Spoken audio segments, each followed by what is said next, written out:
Hello everyone, it's James Reddy here from the Escape Route. I'm here with Eric Carter, who is a Dynafit athlete, MOOC athlete, and also one of the founders of the Dark Side Race, for those of you who are in the know. But Eric's a friend of the shop. We're getting excited for the season coming up, and we were talking about skins the other day and just keeping things set to go or tuning things up. And we talked about kind of refreshing skins. So Eric, take it from there. Yeah, so one of the first things I do with all my gear in the fall is check and make sure that my skins are in good shape. Often skins can get the glue torn up a bit or balled up or even filled up with kind of gunk or pine needles or anything like that. So a skin refresh is a really good way to avoid having to do a full re-glue or even throw that skin away. And so that's what I'm going to show you how to do today. Okay, so we've got our flat surface. We've just flipped over a ski here, and we've got our nasty skin all ready to be refreshed. And then the main thing we need is parchment paper, so we don't want wax paper, just regular parchment paper. Yeah. Okay. And then we need a standard waxing iron or a regular iron. Just need to be careful and use that at a medium heat. All right. Okay, so I'm going to make sure that my skin is nicely flat on the ski there. And then I'm going to take a half slice of that parchment paper and lay that out as carefully as possible on the ski to make it nice and flat. So I'm just going to pat that onto the glue surface of the skin and try to make sure that there's not any creases or wrinkles in the paper there. So you can already see the balls of the glue kind of forming air pockets under the parchment paper, and that's what we're going to try to get out with our iron. So with the iron on medium heat, I'm just going to take a really kind of medium speed pass here and start melting that glue a bit. And so all we're doing is kind of evening out the glue, the existing glue.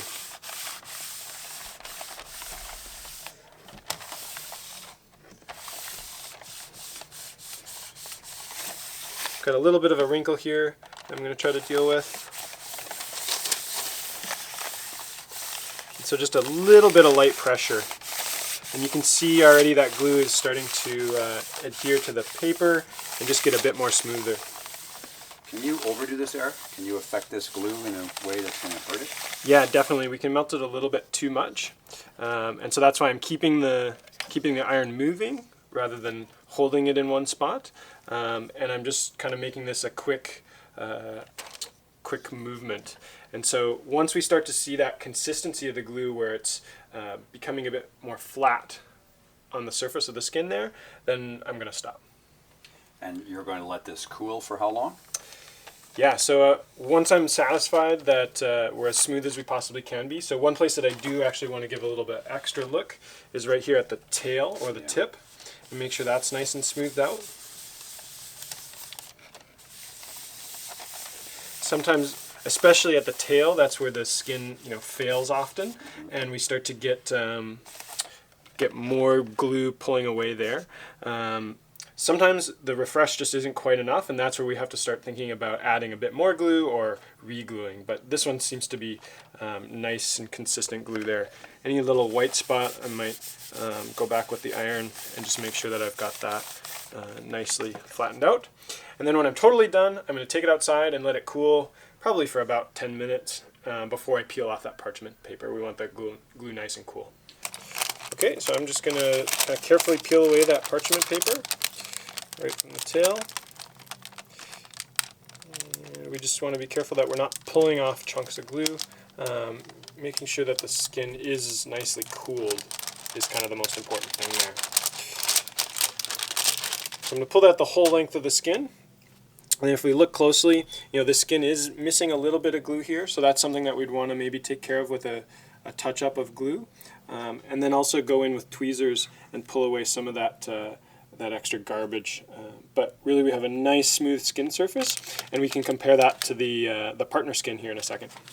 Okay, so now we have our completed skin. It's got a nice smooth surface, or relatively smooth, and you can compare that to what we started out with here. This is the partner skin, looking pretty gnarly. So yeah, what we've done is just added a little bit more life, got rid of some of those spots where the glue's pulled away. there's obviously a lot of debris on this skin here, so you're going to need to get the tweezers out and do a little bit of extrication work there. Yeah, exactly. Okay, so that's all that it takes. Super easy, really quick refresh, and maybe get another season out of your skins. Do have to be careful. This is only going to work on actual glued skins. So if you have a special non-glue or glueless skin, like a tip-on or anything like that, you don't want to do this procedure. Doing stuff like this, a little bit of care before the season starts makes such a difference. You don't want stuff to fail on you when you're in the field. So yeah, do the skin work is a good thing. Take a look at your bindings before the season gets started. Check all of those screws. Things do back off. Make sure they're all nice and tight. See the interface with your boot to your ski. Tune up the bottom of the ski. Look at your edges. Does it need to be waxed? We do a lot of this phantom treatments now. It's great. It's easy, kind of good for those who are lazy, don't want to continue to keep waxing your skis. And there's a big environmental savings with it too. And it works. It performs. So all of that stuff you guys can do at home, other than obviously this phantom treatment, or we can help you in the store. Please come on in. On the skin side of things, we're actually going to be doing something on Wednesday night. It's our ski touring swap. So Eric brought this idea to us, which was great. Whether you're a ski mo or just light and fast ski touring guy person, come on in. We're having a ski swap on Wednesday, October the 9th. It's going to run from 6 until 8 p.m. At that same time, we'll be doing this for $5. People want to come in, we'll be very happy to do this for you. Or as we just said, do it at home. So see you Wednesday night. It's going to be a lot of fun, 6 to 8. Kind of a focused trade gear round just before the whole season starts. And we'll all do our snow dance that night. So, sound good? Perfect. You're first. Thanks very much for watching, everybody.